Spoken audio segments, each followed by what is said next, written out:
Set, go. Good morning, everybody. Good afternoon, good evening, and thank you for joining us for this webinar with the important topic of the future of work and finding your place within it. And firstly, I'd like to thank you all for joining us, and also to Arancione for the opportunity to address you on this important topic. My name is Donna Eiby. I am the founder of the Future Work Skills Academy, and my topic specifically is the future of work, but my goal is to provide clarity. And clarity is power, and that's the power for you to imagine multiple futures for yourselves, your teams, and the community and society in which we live. My thesis has three key pillars. The first is that industrial revolutions have resulted in enormous improvements in well-being for human beings, generally and globally. But at the same time, simultaneously, our obsession with industrial metrics across work and learning have resulted in human beings that are disengaged and suffering at work. But finally, I believe that the fourth industrial revolution has the potential to provide us with a renaissance for human workers globally. Starting with the good news. In 2017, a macro historian called Luke Morgenhauser ran a project where he collected 99 metrics of human well-being, and he took the data right across the history of data, as back as far as he could, and he consolidated those 99 measures of human well-being into 6 key metrics, and he plotted those on a graph. And they are as follows. So first of all, he looked at life expectancy and GDP per capita, so that's GDP per person, the percentage of people not living in extreme poverty, energy capture, and that in the past has been access to firewood, and today it's access to energy sources such as gas and electricity for heating and cooking. War-making capacity, which he made a note in his research paper that he had the most data on, and that is a proxy for technological prowess, sadly.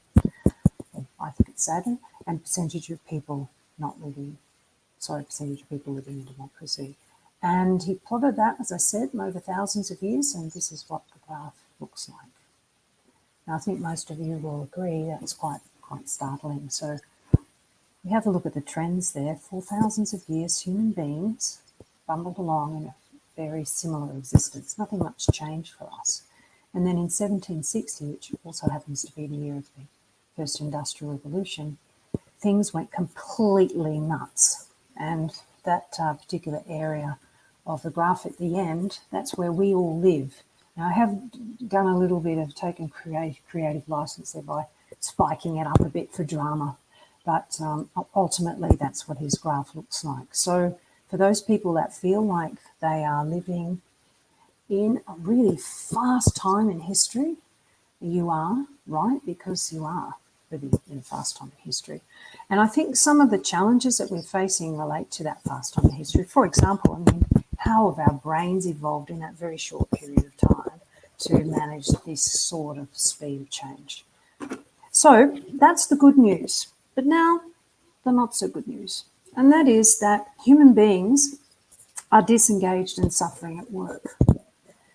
So I'm going to just present a few pieces of data. There are many, and I know that it's a lens through which I'm looking at it, so the other people that might have a different point of view on this. But I believe that in work, we are disengaged and suffering. So this particular graph is a good example of that. From 2000 to 2018, Gallup has been taking a global engagement poll for people at work, and it is the biggest of its type.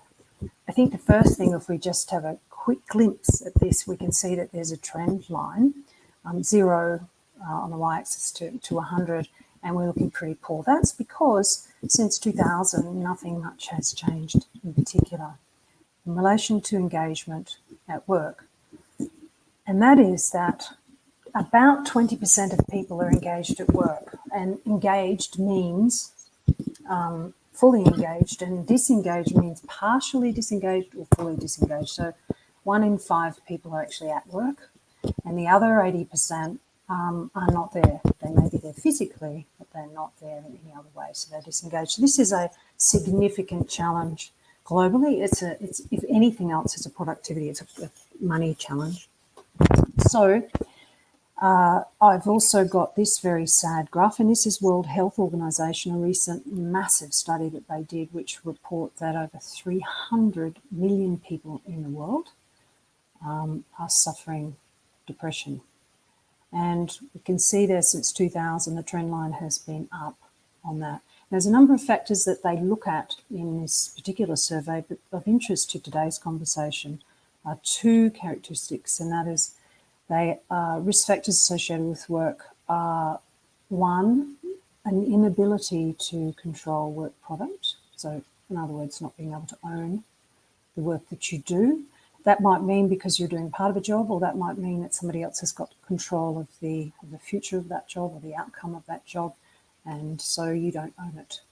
And then the other factor, risk factor associated with work, is poor leadership and management, which I think many people would agree with, that would be their personal experience. So we have a disengaged work population, and we have people that are suffering mental illness, and that's on a rise. And this is actually considered by the World Health Organization to be an epidemic. And then let's look at Mexico specifically. So job strain is assessed by the OECD, and they look at a lot of different characteristics when they're measuring job strain. They look at things like, for example, are you over expected and under resourced? They also measure people's feeling about their control over their work product and leadership and management. So both these characteristics came up in this particular study, and you can see that 1 in 3 Mexicans are feeling job strain. So OECD is pathetic as well. So I don't think it's great that Mexico's near the OECD. I think the OECD shouldn't be where it is. One would hope that this is something that we wouldn't be feeling, that 1 in 3 people would be experiencing job strain. And looking at Mexico again, the OECD, and this is quite an interesting survey because it's self-reported. So you can actually go into Wellbeing website and actually do this particular questionnaire. So they're looking at lots of metrics. You can see there's 11 there, and income and wealth, environmental quality, civic engagement, governance, et cetera, et cetera. So what we have here is Mexico, and and here are the OECD figures. So the areas of interest for this conversation today, I'm particularly looking at is work-life balance. And just as a quick read of the graph, 0, this is in the center, that means really bad, and then 10 on the outside, that means like fantastic. So on any of this, the only thing I think, personal security, OECD, is as close to you get as pretty good on this graph. Everything else is kind of pretty sad, actually, in terms of self-reported well-being across the OECD. But in the areas of interest to me is work-life balance, I think it's 2.5 for Mexico out of 10. Education and skills, 0. So just let's just quickly stop for a second, pause, and look at those figures. So 1 in 5 people are engaged at work. 1 in 3 people feel job strain. 300 million plus report mental illness, particularly depression, of which there are risk factors associated with work. And in terms of work-life balance, education and skills, people from Mexico are not feeling particularly good. So I think overall we could suggest that in work, we are disengaged and suffering. Finally, something very specific to Mexico, 37.7 people, and this is not self-reported, this is quantitative data, 37.7 people, percent of people are overqualified for the work that they do in Mexico. So that is significantly different to other countries within the OECD, and I've just placed a couple there. For example, Austria is the closest next one, so 19.5, Germany 17.2, and there's Poland 9.2. So we've got a lot of people at work who are overqualified. So if we lay all these data points together, then I think we can start having some insight around how people are feeling about work, and I would suggest that it's not great. So then the question is, how did we get here? what's happened to us that creates this sort of information about us and how we are feeling. And in order to answer that question, I think we've got to start looking at building some foresight. And in order to build some foresight, we need to understand the past, understand the blueprints that have been set by our industrial world and how we came to be where we are today. And talk about why I think we're here. But the reason that I do this is that I think it's important for all of us to start to develop foresight. So that's the ability to imagine multiple futures and the agency to achieve them. So in this time in history, I think it's critical that human beings start thinking about what's next. But one of the great parts of building foresight is to understand history, understand what brought us to where we are today. So we start with standardized work. We start with Ford and the automobile. It's really started where we are today. This was the first time in human history that labour was organised this way, and that the modern work had its genesis in standardising labour. So Taylorism formed the blueprint of which we were enslaved, and I use the word enslaved. Well, it's a very inflammatory word, but I think that we're enslaved by today. So here, work was broken down into individual tasks, and no one had control over the total outcome of what they were doing. So work was broken down into deconstructing the individual elements, and each one was undertaken by a different human being. We set the stage then to be automated because we actually created repeatable tasks. We created something that was formulaic into automation. This is a Chevy Impala, 1960, I think 67, produced in Michigan, and it was the first car in the world to be produced by robots. So we introduced automation in the 60s, and then today we have adaptive technologies. The fundamental change here is that we have a machine with a brain. So we have a robot that actually has the smarts. And this is where we have introduced cognitive automation. So before, automation was really manual. So the robots were doing manual tasks. Adaptive technologies, particularly cyber physical systems, are actually cognitive automation. And this is where we have introduced into manufacturing machines that can leverage unprecedented computing power, like power massively bigger than our brains, and machine learning to adapt manufacturing processes to optimize productivity. So these are the three types of technological change that also imprinted on human work change. This is industrial. But then off this, we filled offices with people, and we modeled services work off in manufacturing models. So it starts with manufacturing, and then services work is modeled from manufacturing. And we filled offices with people who fundamentally worked on routine tasks, because creativity, developing new things, was R&D. It was off somewhere else. And what we did was we sat at desks and we did routine work, and we were setting ourselves up then for automation. The only significant change in the work environment for services in the last 100 or so years is the introduction again of technology, and that is of a computer. And so there have been conversations, as I'm sure you have, about whether that really did increase productivity. Throughout this last 100, 200 years, human work has been measured on industrial metrics of throughput, efficiency, and productivity. At no time in that history, whether it be learning, formal education, or work, has human capability, has human potential been a focus in the workplace.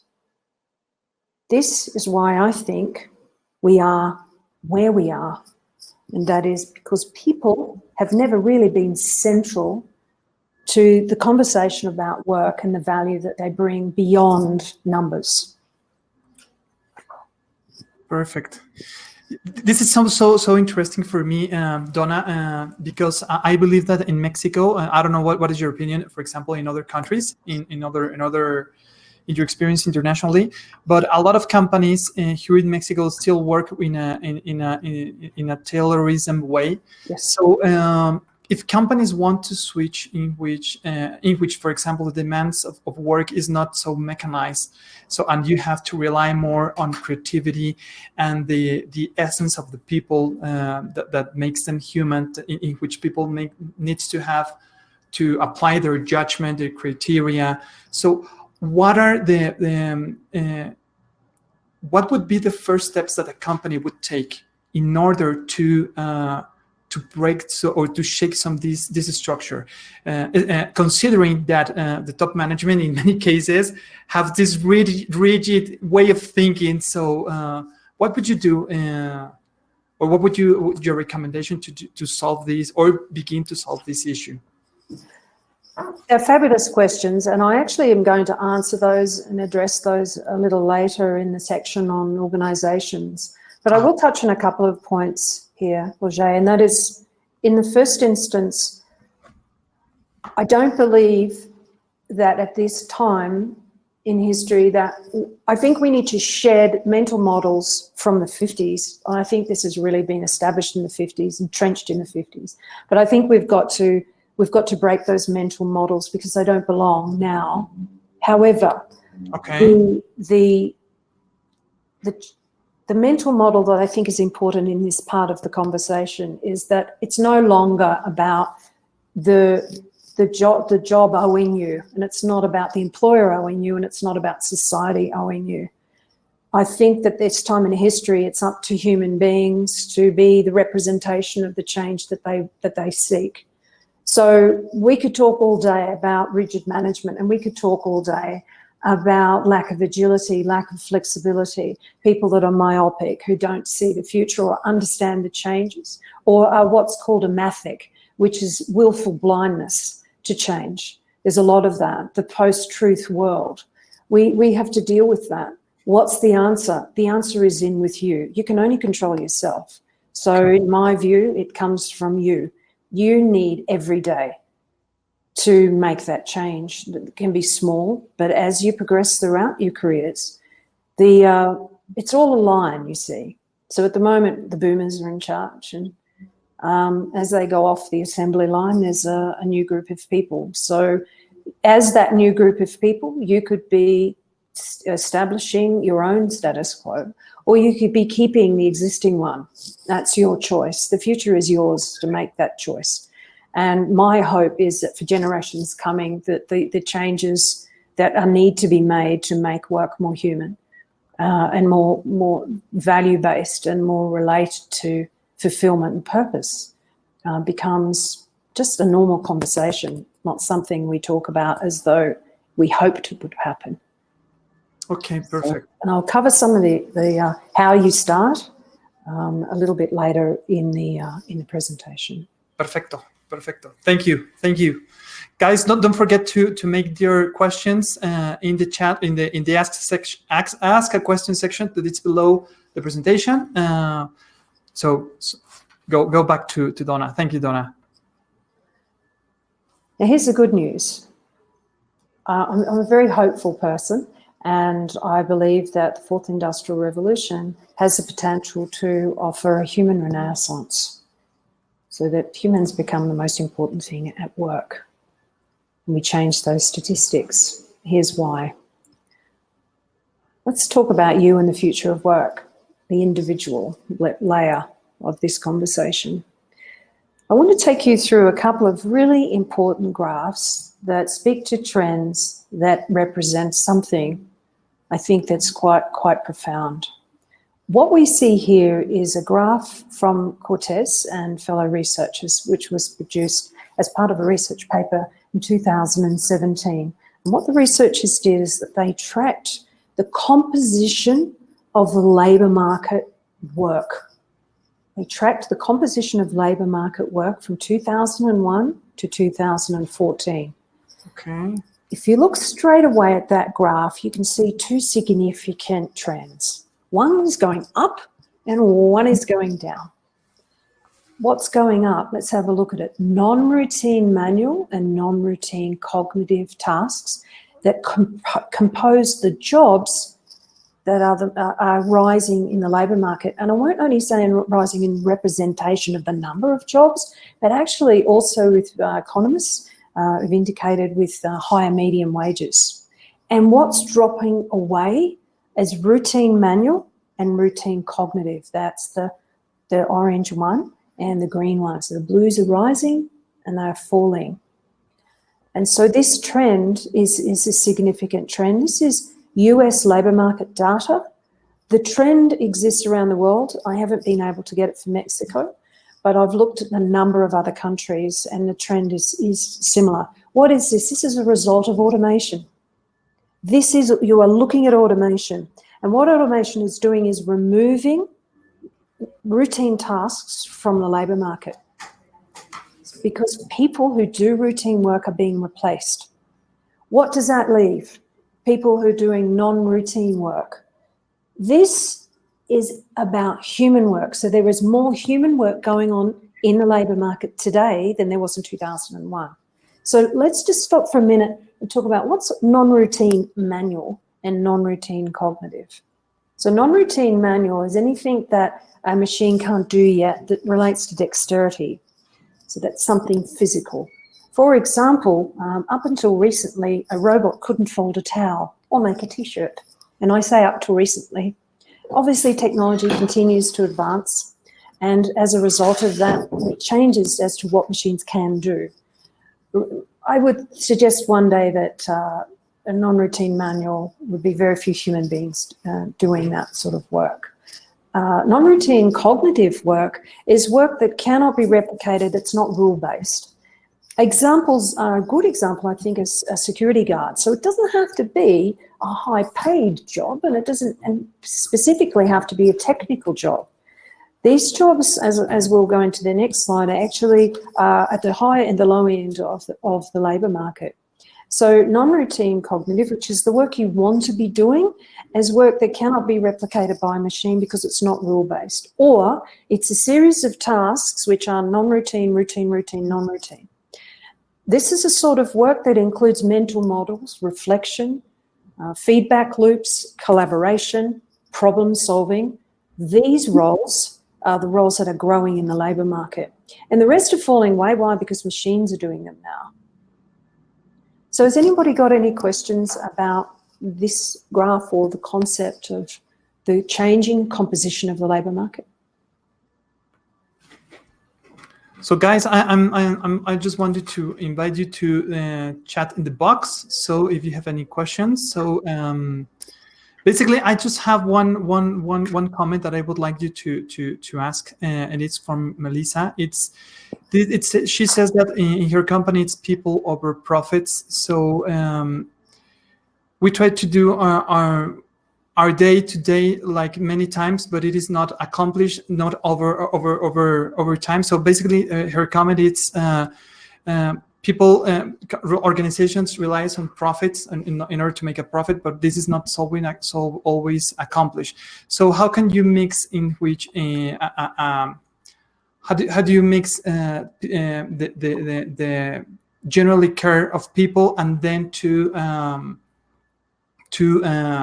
make a profit for the company, Donna? I'm sorry, I'll have to ask you to frame that question again, Roger. Yes, basically, Melissa is telling that in her company, they try to make they prioritize people over profits, but this is not always reachable for organizations, and I think a lot of organizations has the same issues. Can we have the right mix between taking care of people and making a profit? Is there a fight between us or in between those ideas? Yeah, see, that's interesting to me because we do seem to bundle those together, don't we? But I don't think that those two things are not mutually exclusive. I think you can have profits and happy people. I think there are many companies with great examples of that around the world. Google would be one of them. I hate to bring Google out all the time and track that one out, but you've got what is their number one focus? Psychological safety. What are they building? Happiness indexes. Because they know the two are related, of course. The happier the people, the greater the profit. So I think the conversation gets down to why people think that there's a relationship between, well, you know, we can have one or the other, where we can't have them simultaneously. What I would be doing, I mean, obviously, if you think about profits, you think about cost cutting and, you know, just your general management as an organisation, leadership, it is pretty well known the sorts of things you have to manage in relation to profits. Because what is it? I mean, it's like inputs, outputs, and then that little bit left, that's a profit, right? So, yeah. But, you know, relationships with, you can have really happy people and you can still be profitable. So you can still be focusing on those things. But what, for example, if you made someone feel valued at work by thanking them for what they do, by giving them control of their work product, okay, by building some leadership skills within the organisation, by introducing concepts such as social and emotional intelligence, by understanding what happiness is and how to measure that. These are the sorts of tools that are available today. Okay. They're there, for sure. Perfect. Let me just read some of the comments that I have in the chat section. So, more and more artificial intelligence is able to replicate humans, even to solve small problems which originally were solved by human. So, do you have any thoughts about that? In which there's a need in the organizations that brings artificial intelligence. I'm sorry. Do you have any thoughts on the use of artificial intelligence in the work? Basically, Caroline is telling that there were a lot of tasks that were handled by humans and now are handled by artificial intelligence. So, what are your thoughts about that? I'm highly conflicted on the area of artificial intelligence, and I talk a little bit about ethics and ethical invention, permissionless innovation in the last section of today's webinar. Organisations will replace people with machines where there's the business case exists for that. Okay. Why? Because organisations are required to deliver value back to their shareholders. And if the value to their shareholders means, and I'll give you an example.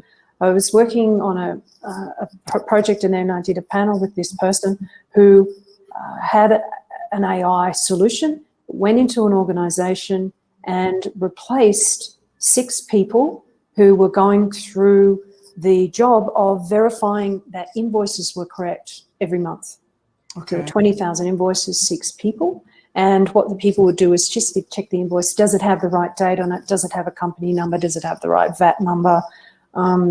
Is it laid out correctly, effectively? Does it have a purchase order? And so on and so forth. Is it a registered supplier?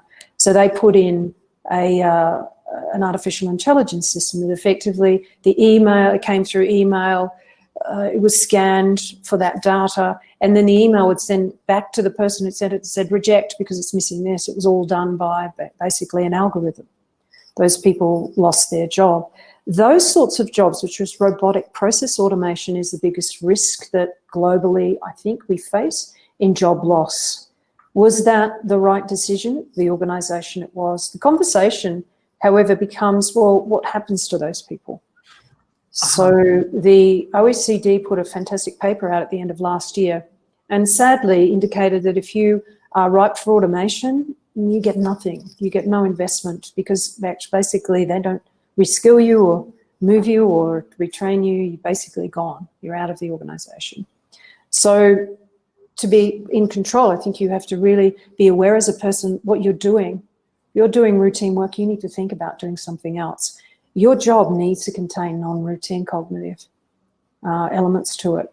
That's the work that you should be doing, because I do not believe that organisations will be turning their back on the cost savings that they can make through the application of robotic process automation. However, other examples where people didn't really understand what humans do in the first place. I really don't think that people do really get human work. And so take something, for example, as hospital orderlies. Australia actually has the most expensive hospital in the world, strangely enough, even though we've only got 20-odd million people. And that hospital is the most automated hospital in the world. And what they did was largely replaced orderlies, wardens. So people would come to the ward and with robots.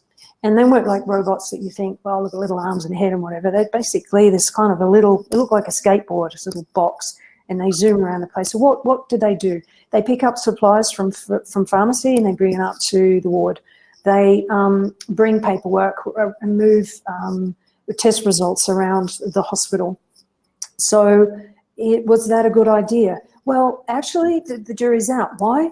Because people didn't really know what wardens did, what orderlies did in wards. And what they did was they actually had an impact on health outcomes for patients. Why?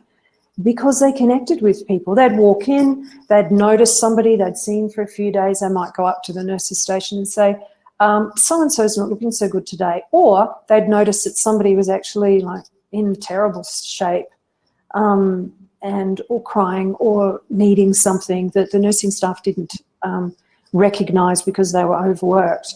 So I think that there's the case, and I think a really famous case is Elon Musk and what happened with Tesla and what happened with the manufacturing line for Tesla. And they removed people and he roboticized it and he reversed his decision. So actually put people back on the production line. Why? Because they didn't really realize what people's role was there other than doing the manual physical stuff. What were their role? Their role was understanding how things were working, and their input, the value that they were delivering, which was unknown at the time, was that they were actually improving things by observing how things were operating. So they would actually say, oh, I think we could do this better that way. And they were correcting things as they went. Now, as soon as they left, things fell apart. And so sometimes these decisions need to be reversed. So I think we're going to see some big wipeouts and then some reversals of that. Think about bookshops. Remember, Amazon came and all the bookshops closed and then they grow back up again. The market will readjust. The challenge is for the people who lose their work to then become structurally unemployed, and very difficult to get back into the labour market. I think that's a societal challenge we have to deal with. Awesome. Perfect, Donna. Would you like, I can have some other questions, but if you like, I can get back to you. After the slides, I have some more questions about the audience is asking. So what do you want? I'll just do the next one, which kind of completes a concept, and then we'll address that. I think the questions are more important than anything, so we'll address that. Perfecto. This is a companion slide. This is David Deming's famous economist. He looks at the construct and composition of labour markets. His thesis is that social and service skills are on the rise as routine work drops. So just looking at the trend lines here, we've got three colourful lines at the top, the green, the orange and a kind of magenta colour. And then they're rising. There's a little kick on the magenta one, to address that in a minute. And then here we have a fall. What is this? The routine work is falling. We saw that on the other side, and that says a mean task input to work in the labour market. This is a significant data, 1980 to 2014. This is the US labour market. And what we see here is non-routine analytic math skills. They actually peaked there. You can see that peak. And then they dropped by 3.3%. They are standard STEM jobs, the jobs that everyone's pushing everyone to have. They actually have had a contraction. A little bit of a correction. But the two really interesting things to me is that social and service skills are on the rise as a percentage of mean task input. Why? Again, it's automation, because once the automation goes, what's left but non-routine work? But the great news, I think, about this is that it's not just high math jobs that are actually attracting more of a representation of jobs available, but also medium wages. But it's also low math jobs. So how it works is that it's high math, high social jobs. And that a financial analyst, as an example, who is a financial advisor, as an example, correction, who's actually understanding stuff and then advising a person on what to do with their assets in terms of investment. They require high social skills and high mathematical skills. But then you've got low math and high social, and that can be any carer. It could be people in customer service roles. It could any customer interaction role. And security guards are a classic example of non-routine cognitive, high social jobs that are on the rise.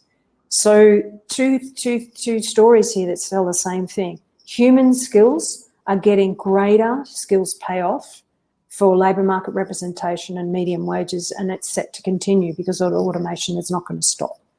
Okay. So this is good news. We get to do interesting social and service work. More opportunities and high medium wages. Perfect. Perfect, Donna. So many questions you have there, Roger? Yeah, well, I have some comments about the audience here. I have a very interesting questions coming from Luz. Luz is telling us how from leadership we can start working with people that has many years in the company, not millennials, to help them to focus on boosting skills that will help them to move from routine perspective to non-routine. What are your thoughts on that? I think that's challenging because it's not for the work. I think it's challenging because it's actually not for the worker to redesign their job, although that I would suggest would be in a partnership with them to start considering about how that job might deliver more of a non-routine kind of task, because people generally do the job they're given, particularly in rigid companies, right? You've got a job description, your pay rate, and those two things go together to kind of blueprint the work that you do. That's a change in organisational culture entirely, to create an agile learning organisation where people actually get to look at their job and have the freedom to actually change that job as they see it delivering greater value to the shareholders within their ecosystem, whether it be their team, whether it be the customer, the market, anyone, any actor in with their ecosystem. But that's a whole cultural change to actually give people control back of their work and allow them the freedom to redesign it to deliver greater value. And that would be in the non-routine area, because that's stuff we haven't thought about. That's stuff about creativity, innovation, problem solving. And that means you need to skill people up in innovation, creativity, and problem solving. Then if we look at the investment globally, which is billions, hundreds of billions actually of dollars worth of training done by organisations across the world, it's constituted to about 6 to 8% on leadership and management. The rest is onboarding, certification, and kind of regulatory requirements. So there is a kind of a disconnect between the data that I'm showing you here and the type of skills investments that organisations are making. Because if you want people to actually activate and start being more non-routine, you have to help them to do that through skilling them to be human again. Okay. So I think that's a challenge for leadership globally. Okay. Perfect. Super. If you like it, we can go ahead with your presentation, and then I will read you some of the comments. Not only questions, but also comments that we have in the chat section. Okay, so this is a really interesting model. This is by Doherty and Wilson from Accenture, CTO and a person that works in business services, both very senior within Accenture. They have a book called Human and AI, fantastic book for any geek out there who's interested in how technology is going to implicate and impact work. So here we have a model which actually breaks work down into 3 areas and actually overlays how technology will impact that. So on the right-hand side there, we have machine-only activity. This is if you transact, iterate, predict, or adapt. That's what machines do. They are the tasks, that work that machines do, and they're the ones targeted for a replacement. So those roles are going to go as automation bites, and that will happen over the next 30 to 40 years. These jobs will be machine only, which kind of leaves us with the other two columns there. So the middle one is human-machine collaboration. And this is where you will find roles where you will increasingly work with machines to inform you and allow you to deliver greater value at work. There is a huge push globally to have people skilled in digital skills, but fundamentally we aren't really going to all be coders. There are very few people who will actually build the AI machines, the robotic process auto machines that we actually will use at work. And in fact, in talking to organisations that develop these sorts of AI, these sorts of robotic process automation, they are trying to automate humans out of the loop. They don't want people to be interacting with them, so you don't need skills to interact with them. So these, whilst they will augment work, they will require minimal training, and they are designing them that way because they don't want to do support and have people spend money on training. So they're trying to make them as intuitive and user-friendly as possible. But for those people who are actually working to use those machines in a very refined, powerful manner, which will be a segment of the market, you'll be doing the work at the top where it's humans complement machines. So we'll be training, explaining, and sustaining machines. So that's machine learning. That's about getting machines to feeding data into machines and giving them a goal to optimize a problem that you might be trying to solve. As example, you might be trying to solve passenger numbers in managing a fleet of aircraft as a commercial carrier.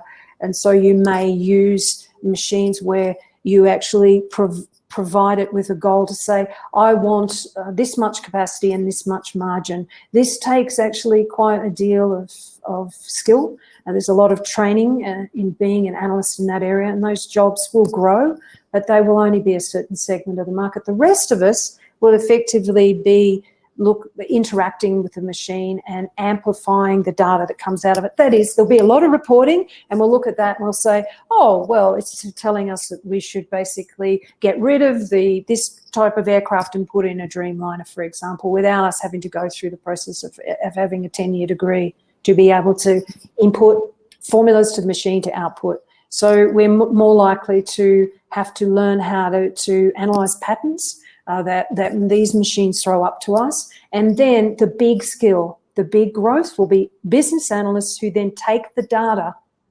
and then use it for the purposes of organizations to increase their profits, to grow, to change markets, or to increase customer satisfaction.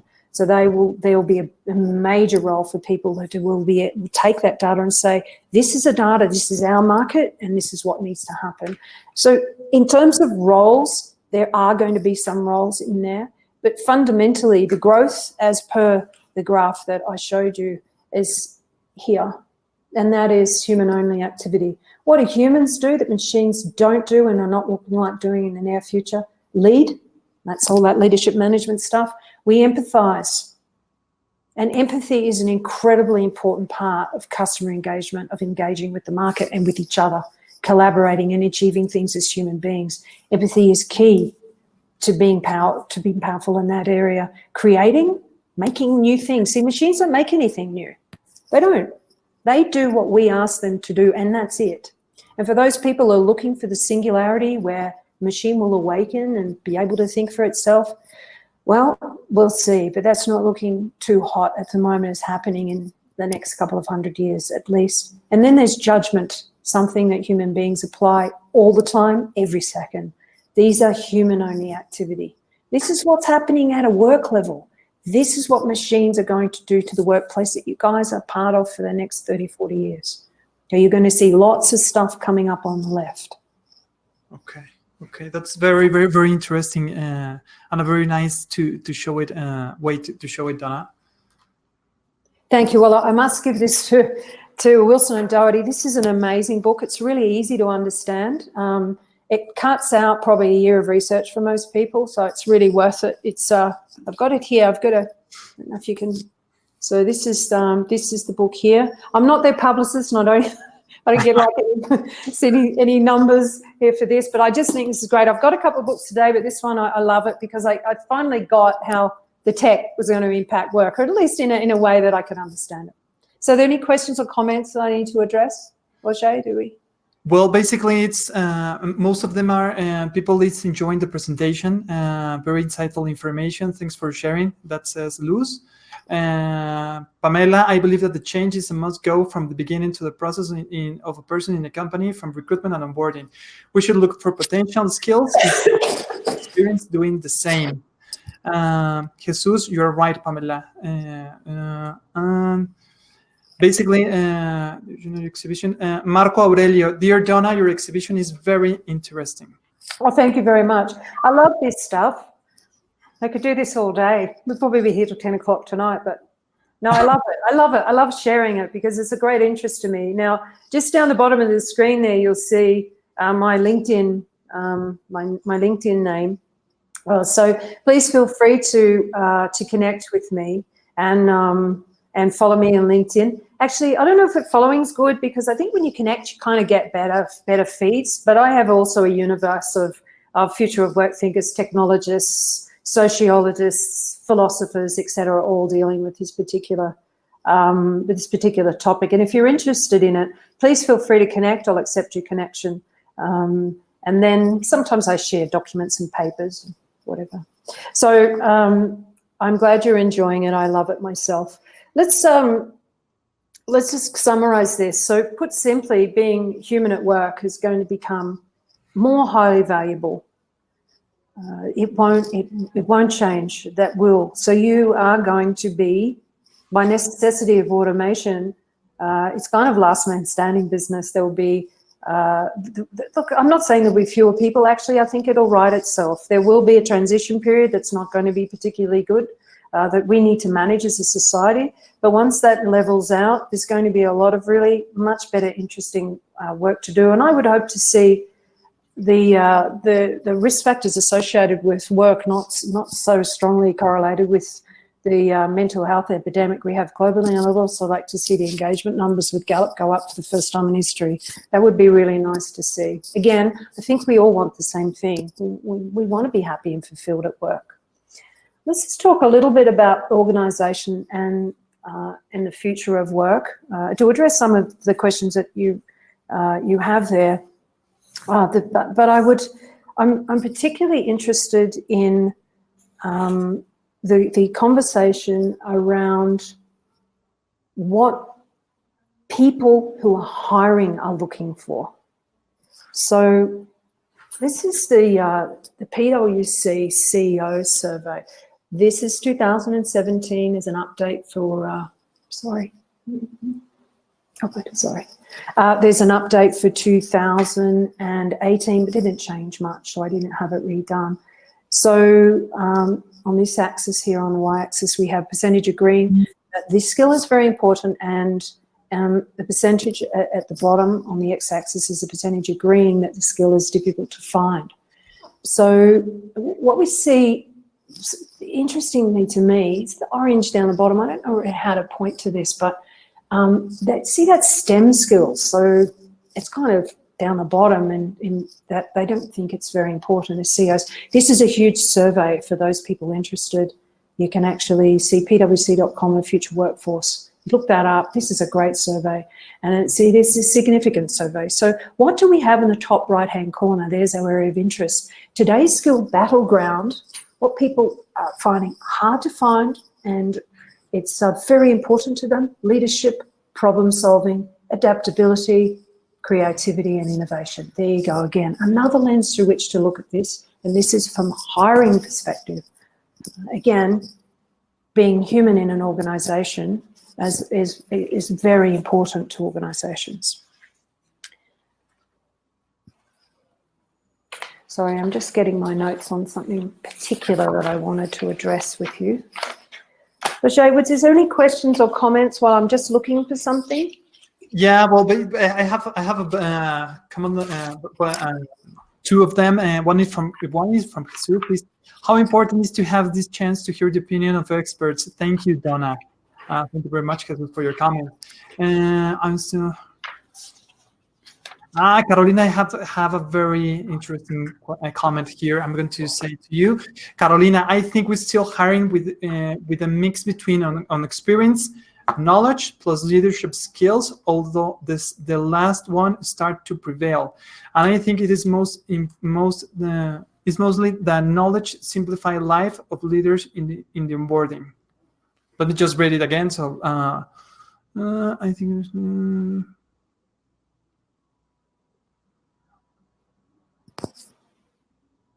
Okay, I think we're still hiring with a mix between on experience, knowledge plus leadership skills, although the last one start to prevail. And I think it is mostly that knowledge simplify life of leaders in their onboarding.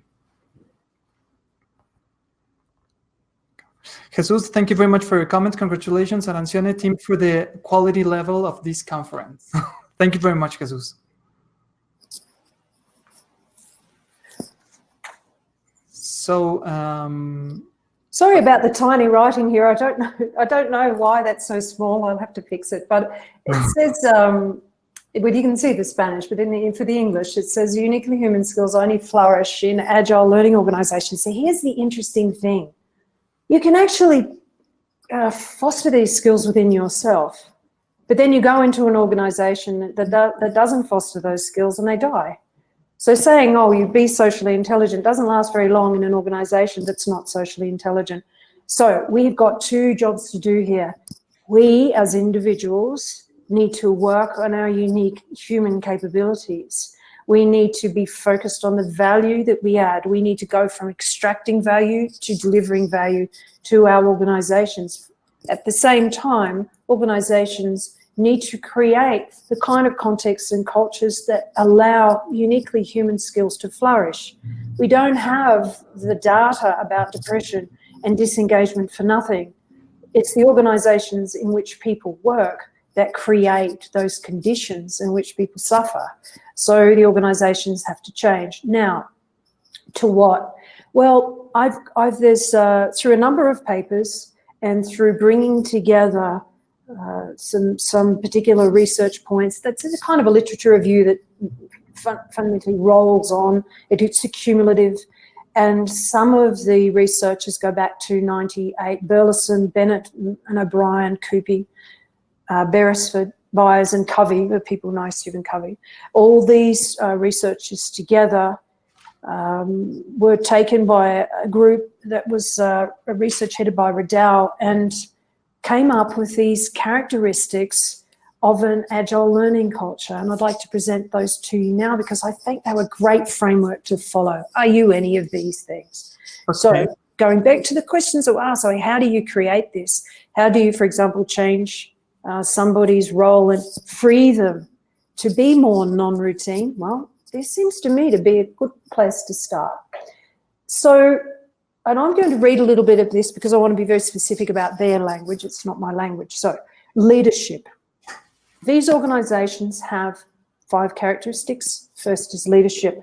It's a daring and compelling vision statement and a mission statement and a business plan that is developed by everyone. And use of the term business plan, I think generally what they're saying is that the vision and the pathway of the organisation is shared by everybody. People contribute to it.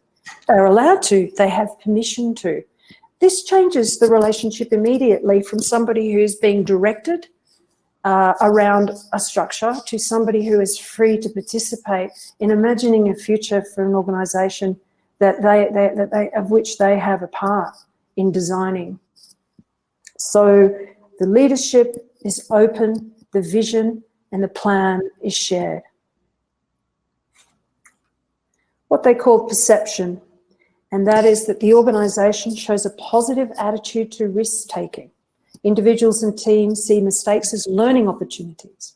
They take responsibility for their own learning and discuss problems honestly and work towards solutions.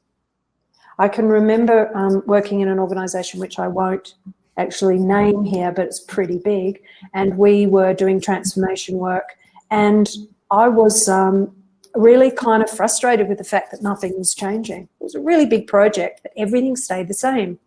So one day I asked this group how change was directed in the organisation. They said, what do you mean? And I said, all right, well, say, for example, so-and-so, who's the big cheese of this hundreds of thousands of organisations. So it's the head person of this organisation, which is huge.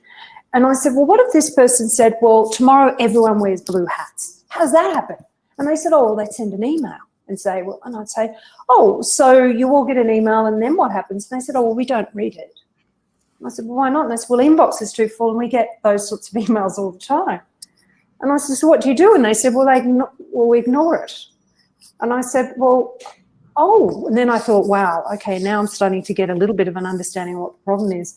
And then someone said, and if some person comes in with a blue hat, we just tell them to get it off because they're new and they didn't get the memo that you don't get the memo. So I think the conversation then progressed on to the fact that people actually don't want to have change suggested and they don't really care about your ideas. They just want to maintain the status quo. So this is a combination of employees that are shut down and not open because of the conditions in which they work in an organisation that is not working to change that. It has to obviously be both parties. But the idea of this organisation, which has perception, is one that is open to learning. We all are allowed to look at something and say, do you know, this could be done better. We actually are constantly problem solving, constantly refining, constantly trying to find ways of making things better. And that's our role. We can make mistakes. We're permitted to make mistakes. We're permitted to say something's wrong. Whereas in an organisation that's the opposite of that, you're not allowed to say something's wrong. And if you do say it's wrong, well, people be offended because it was probably their idea in the first place and so on and so forth. So this is an organisation that focuses very importantly here, and moving to the next one, is everyone is responsible for their own learning. These organisations learn all the time. They are learning organisations. So this occurs through benchmarking and conferences and going to other organisations and sharing information, listening to peers and to customers, and it encompasses both formal and informal situations. So you are today having to be a lifelong learner. It is not a matter of receiving a qualification and putting it aside. The world changes too fast. You saw that in the first graph. Things are changing. So unless you're learning and you're adapting, you're going to be left behind. So for everyone on this call, you have to think about how you're going to make yourself a lifelong learner and continue to learn, formal and informally. Are there any questions at this point before I go on to, because there's 3 big points there, I think. Basically, it's just telling people that the people is enjoying the event, so they like the perspective and the insight that you provide. So I think we're okay with that map. All right. So the next one, communication. This is a big one. Diversity of views, dissent and openness to ideas are encouraged and difference appreciated. So two-way communication is encouraged between everybody. So everyone speaks to everybody. And we dissent and we debate. And it's considered to be a standard bearer of change, to be able to say that we disagree in a obviously human way. So we're open to communication. It's not just one way. I actually worked in Korea, and I often think about that time that when I was working there, I was one woman and there were 27 engineers. And when I met the leader of this particular huge Korean chaebol, I wasn't allowed to look at him. And I was instructed how this worked. It was weird. I'm Australian. I mean, we just get in to talk to everyone. So they really coached me. I had to come into the room and I was not allowed to look to the person. So I wasn't allowed to look at them. And what happened is the person would speak to that person who would speak to them and speak to me, and then I had to answer that person. I would suggest that organisation didn't have open communication. And what comes from open communication and diverse views is growth, creativity, and innovation. It doesn't happen unless the communication's occurring, unless it's free and open. For hierarchical organisations, my view is they won't exist in 25 to 30 years. They'll be gone. because this type of organisation is the future. You can't have an organisation competing in the marketplace that's changing so fast, that's using all its people like automated robots doing routine work. The value is in unlocking humanness and allowing people to do what they do best. And that's on the left-hand side of the Wilson and Doherty model. And then finally, we have a motivational system. For example, as the people said to me last night, saying thank you for the work that you do and valuing human beings for the contributions they make every day.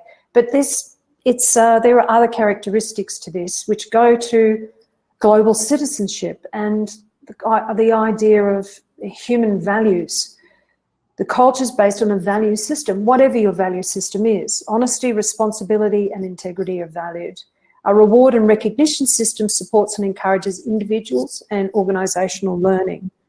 And for all the HR experts out there, I know that you are fully aware that motivational reward systems are tricky things. So you have to actually understand what motivates individuals. So if we look at, for example, the TMA system that Arancione is the solution to market, looking in what motivates people, everyone's quite different. We're all individuals. So some people may be motivated by doing work that's recognised, and other people just might like a little bit more money in the bank, but we're all quite different. So in order for you to have a really successful system and put together for your organisation, you really, really must understand who your team are and what motivates them. So that's important. So these are the 5 characteristics of agile learning organisations. I like it because I think it's simple. I think it's fairly easy to adopt. I think you can throw a ruler over where you are now and say, how are we doing? 1 out of 5. And say, okay, well, how do we change this? And for all of you who say, well, we've got a rusted on hierarchy, you can make these changes yourself in your behaviour every day right from now. From the minute you go into your office or work with your team, next team interaction, you can be any of these things yourself. And as I said, you need to be the future that you desire, embodied in you. So this next bit, I just love this bit, and that is you and the world. And so where we are with this technology is it's throwing up new challenges for us, and it's requiring us to reconsider our values and to reimagine new ones, because you aren't just work, you're a person.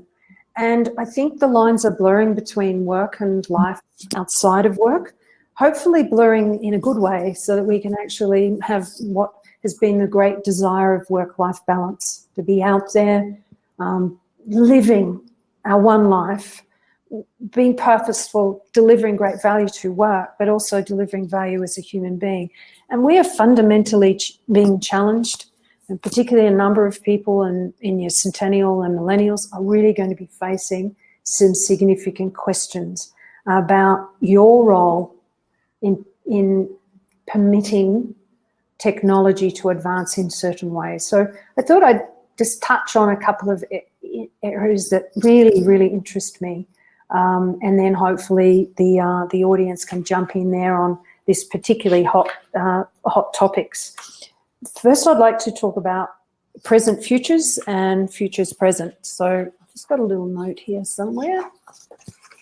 That's it. Thank you very much.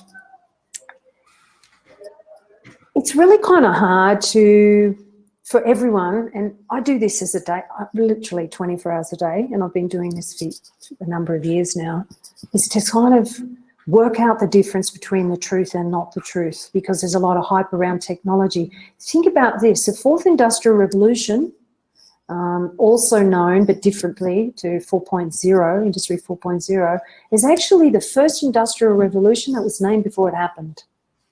And what's this about? Well, I was thinking this morning, what's a really good representation of this? And I thought, a good representation of this was Steve Jobs and Elon Musk. Steve Jobs was a person that just had an announcement, and then they told you what it was that they had. So he stood up on the stage, and I remember he had the iPod. It was a music in a little box. Significant change in the world, the iPod, and Apple Music and platform economies and so on and so forth. So big change, but he didn't talk about it. You didn't hear about it. He just showed you. Elon Musk has spent years talking up driverless cars as example. And so there's a difference between those two characters. So I'd like to bring in two terms here. One is present futures, and that is bringing the future into the present as though it actually existed, so it becomes a self-fulfilling prophecy.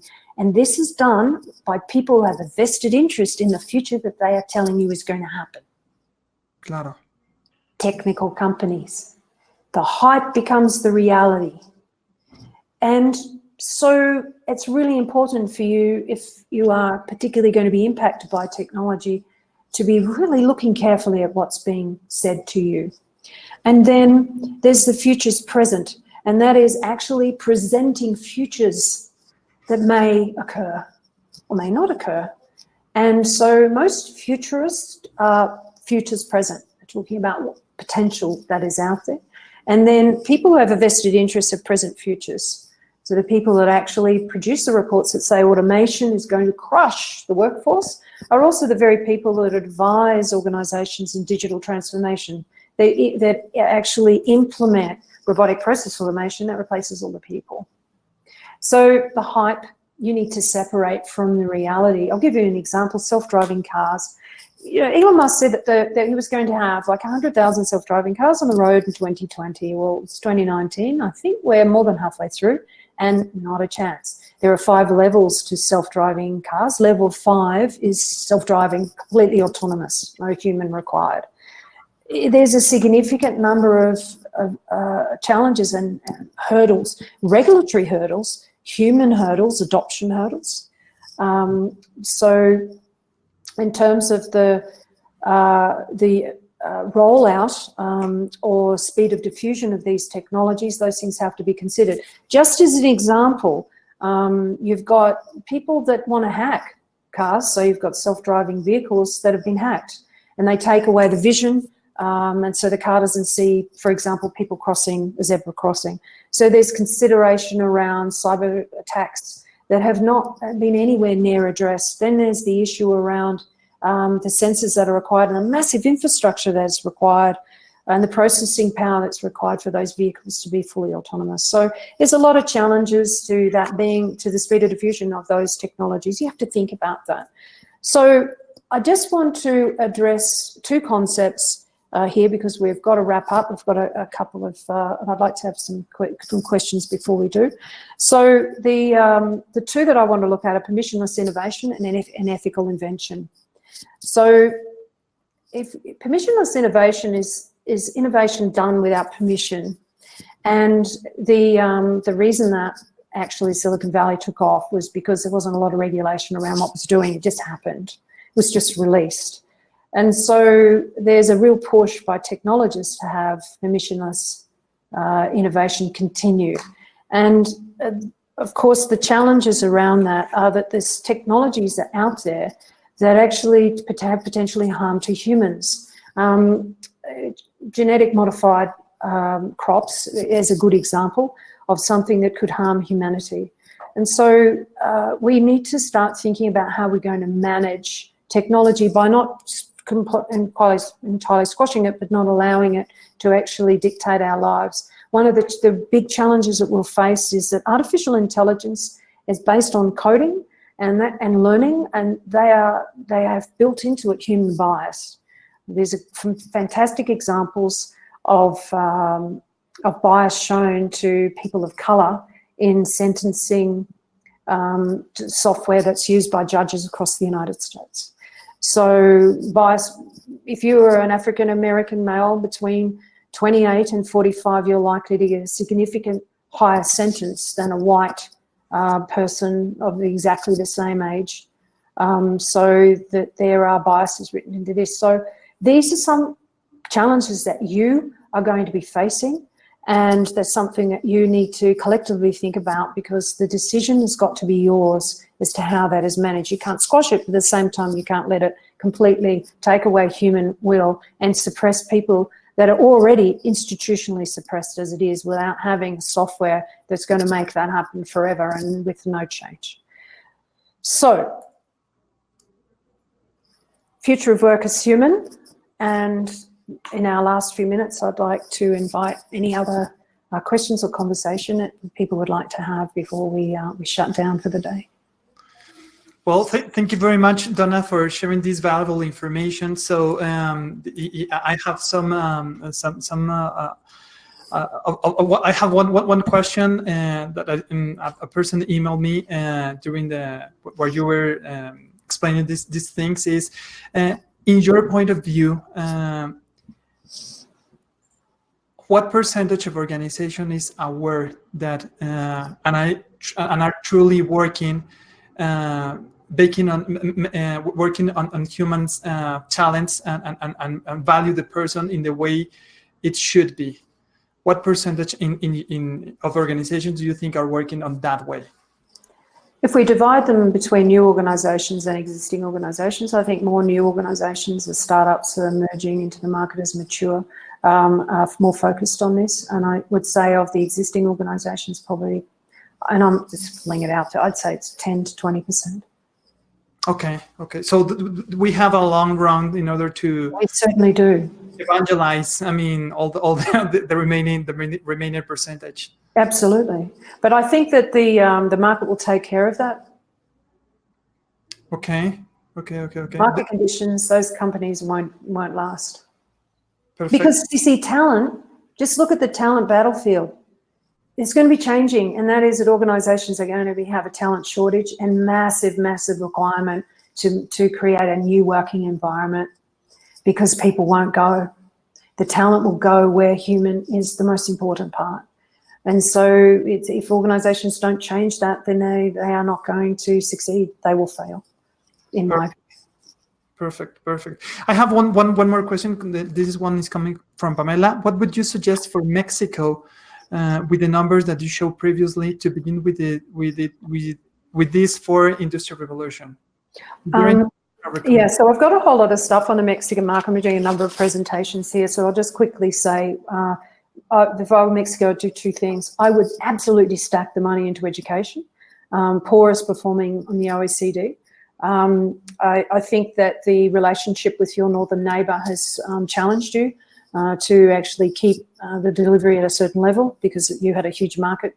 You didn't have to worry about diversification. I think that's changing, and I think we need to lift the skill level and education level of the entire country. I'd be pouring billions into it, and I mean really good quality, not standard industrial education, creativity education, innovation, human stuff.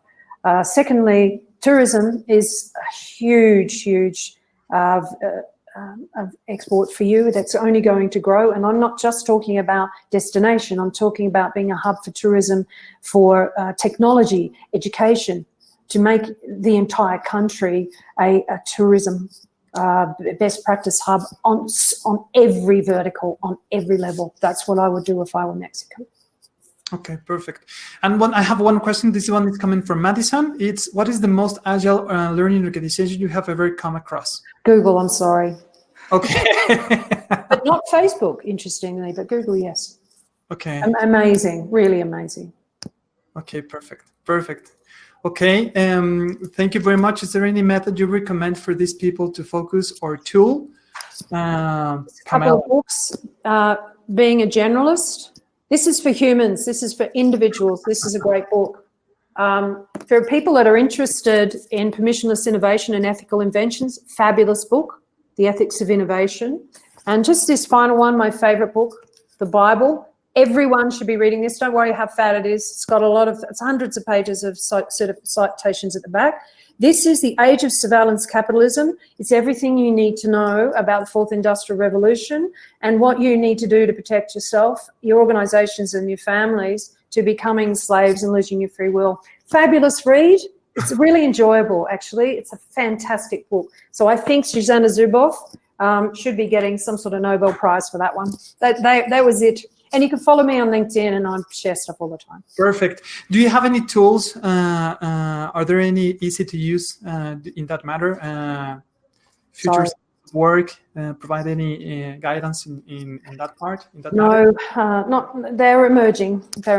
So watch this space, Okay.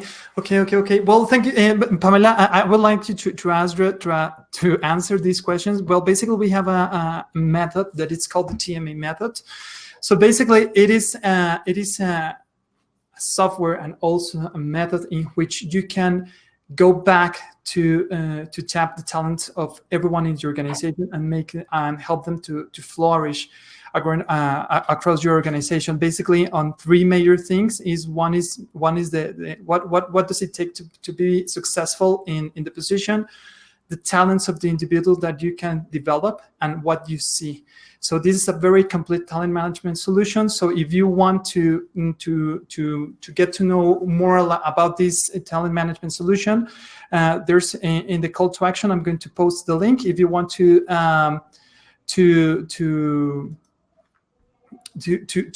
have more information about this in that matter. So I feel really happy to have Donna here with us. Really is an outstanding speaker, and she dominates the subject, future of work. Thank you very much, Donna, to be here. Thank you for the opportunity. I'm very much appreciated. I'm so glad that people dialed in today, and just remember that the future is not predetermined. You have control of it. It's yours to make what you want of it. So don't waste it. Perfecto. Thank you very much, guys, and I hope you have a pleasant session today, and thank you very much. Bye. Bye. Ciao. Ciao.